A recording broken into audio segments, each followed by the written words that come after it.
Autre chose que ça a développé comme vertu, ce sont les réalités de la vie. Il y a une technique, par exemple, que j'ai découvert là-bas. J'avais un cochambrier. Quand on lui envoyait l'argent, il changeait tout son argent en pièces de 100 francs. Et quand tu lui demandais qu'il gagnait rien, là, il te dit qu'il gagnait que 100 francs. Il dit que, mais celui-ci, il n'a que 100 francs chaque jour. Depuis 2 ans, il n'a que 100 francs. Et en fait, c'est après que j'ai compris comment il faisait. Donc, il prenait son argent, il part rencontrer les taximans. Il dit qu'il peut les aider à faire la monnaie. Il leur donne même 1000 francs, 2000 ou 5000. Les gars lui donnent ça en pièces de 100 francs. Parfois, il faisait même ça à l'église.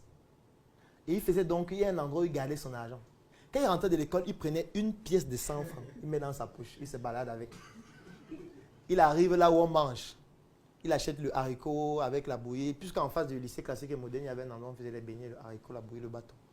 Ce qui fait que quand on est intéressé, tu dis qu'il n'y a rien là. Il sort la pièce de 100 francs.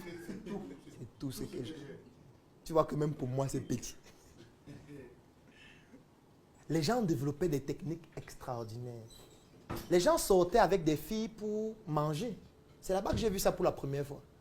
Ça veut dire quelqu'un cotise une fille juste parce que la fille va préparer, il va manger. Ce qui fait qu'il fuit l'école chaque jour, il part, il mange chez elle, il revient. Ou parfois, il vient avec des gamins de nourriture à l'école. C'est là-bas que j'ai appris qu'un homme peut coucher avec une fille juste pour qu'elle le nourrisse. Cible.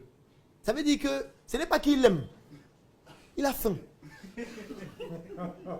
Et il cible quelle est la fille qui peut me préparer à manger régulièrement. Quand il voit qu'elle, il ne veut pas voir elle est belle, elle a les formes, il s'en fout. Il a les formes, c'est quoi? Il a faim. Donc, il la drague parce qu'il veut manger. Et il s'entraîne pour faire l'amour parce qu'il veut manger. Ça, j'ai appris ça à l'internat, les réalités de la vie. En 3e, j'arrive à l'internat. 2e semaine, je vois pour ma première fois ce qu'on appelle une partouze. J'étais tétanisé. C'est-à-dire une fille de 3e, qu'au moins 11 garçons ont couché avec elle en 3 heures de temps. Ça veut dire c'était dans une salle comme ça, à l'internat. Chacun entrait, il finissait, il sort, l'autre entre. J'étais tétanisé. Je ne parle même pas de la drogue. Des gens qui se droguaient dans les dortoirs, qui se droguaient aux toilettes. Les réalités de la vie, c'est le fait que vous devez vous laver ensemble. Il n'y a pas de toilette individuelle.